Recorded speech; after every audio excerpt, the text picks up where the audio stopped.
I want to talk about the final subject for this evening, which is the artifact system. So we talked a lot about the efficacy and the ceiling for the skill and the damage output or the survivability, different things like that. But the key with all of that is if you have the right build. You know, Ningfei being extremely strong with the right build. Yolder being strong with the right build. Sam, early on, when we got into the end game, first got into the end game, I started seeing you posting screenshots, posting things up, and man, it was actually super helpful for me. And I reached out to you. I'm like, hey, are you cool if I use these and kind of like play around with them? And so you're like, yeah, man, they're for everyone. For anyone who's looking to gain knowledge with these systems, what are some tips and tricks that you're looking into when you are trying to pick a set of 4 artifacts to slot onto a character you want to explore for the first time? Yeah, so one of the caveats to this I think that's really important to recognize is while the artifacts and the sets have very descriptive and informative abilities with each one, I think the thing that kind of gets overshadowed is that the most influential piece of an artifact is going to be your substats. And I've noticed this especially by breaking artifacts apart, by having specific artifacts of different sets with the same substats, trying to match those,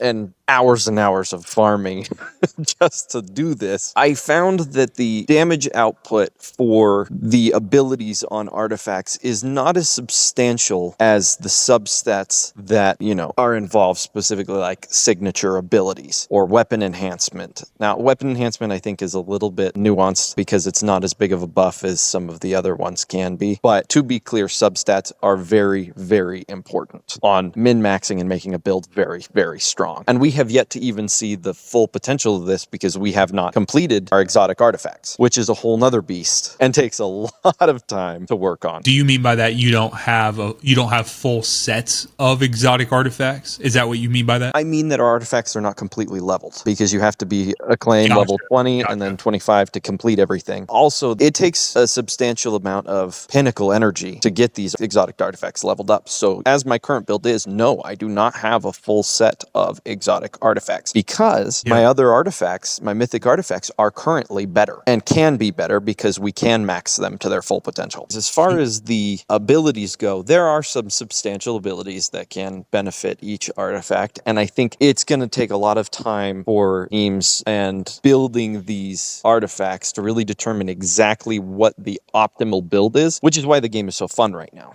because we're playing around with every build we can possibly think of, and it's really fun. I've seen 20 some odd different builds for Gwen, all of which are viable and have been and are strong builds. And I'm seeing people with one build do very similar damage to another build as they start to hone each artifact. So I think to recognize and understand right now, mythic artifacts are very, very strong, and building substats is going to be your best friend. So don't do what I've been doing, which is ignoring that and just saying, hey, okay, I think I just need to make sure I match the name on this to the one that Sam told me to do. I'm basically, what you're saying is I'm doing the opposite of what I need to do.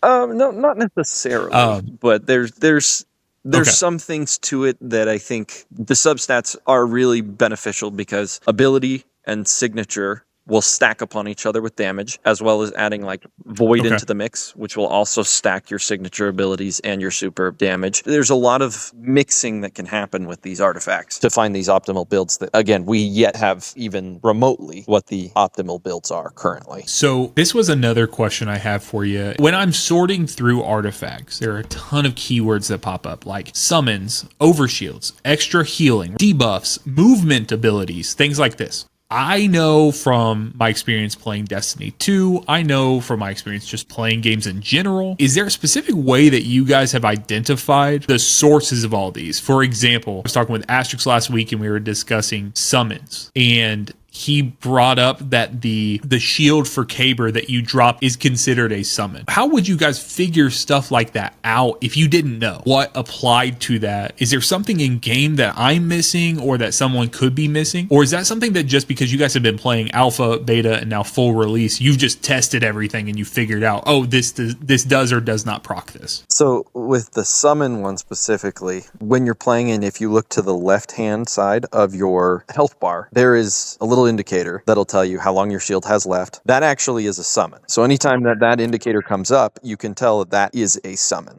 So you'll see it with Estella, you'll see it with Ningfei, you'll see it with Caber. As far as exact nuances of what each thing identifies, they have done a very good job of making that a lot clearer in the game, specifically in the relic abilities page for what each character's abilities are, what that ability does, and how artifacts will apply to that. Conversely, as they say in the artifacts. Okay. We had to go through a lot of trial and error and testing, especially in beta, to determine what was specifically affect.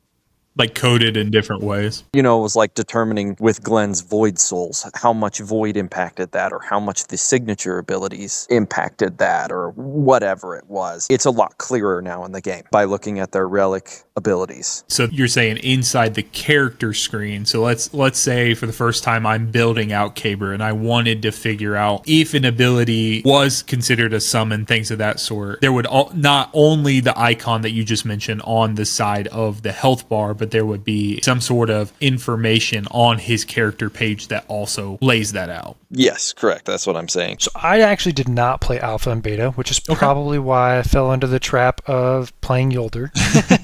Many people probably would have said, don't do that.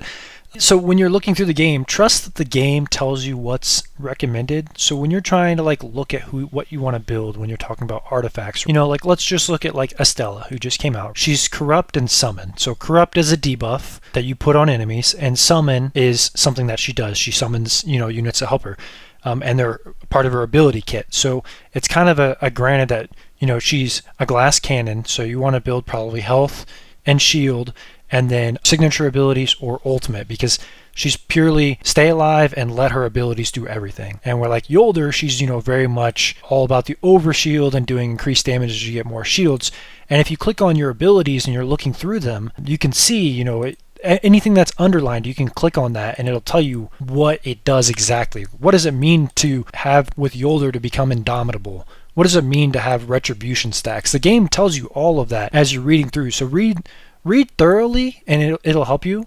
And if you're not much into just reading, there's a silver thumbs up on artifacts. That's usually a universal trait. Like everyone can benefit from health and shield. Everyone can benefit from weapon enhancement because everyone has weapons. But if you click into your character page when you're looking at your character and you click on power and you go into artifact, you can actually scroll down here and they give you 3 sets of recommended artifacts for that character. And that's kind of a good starting point. Of I don't know what to build. What should I build? Let the game tell you. Don't just build what you think is right until you're more higher end tier and you can experiment more, but always kind of start with what the game suggests to you. And that's always what I would advise anyone who asks. There, Sam, were you looking for something, man? Did you find that? I was just going to refer back to specific wording that they use in things. Estella on her abilities, you can very clearly see it says summons. Caber's does not say that though, so I can see where people can get confused with that, and that's why I put out the tip to say, look to the left of your health bar when you're putting things down, because it will show up. I mean, you see Yolder has the same thing. So there are some of those caveats that,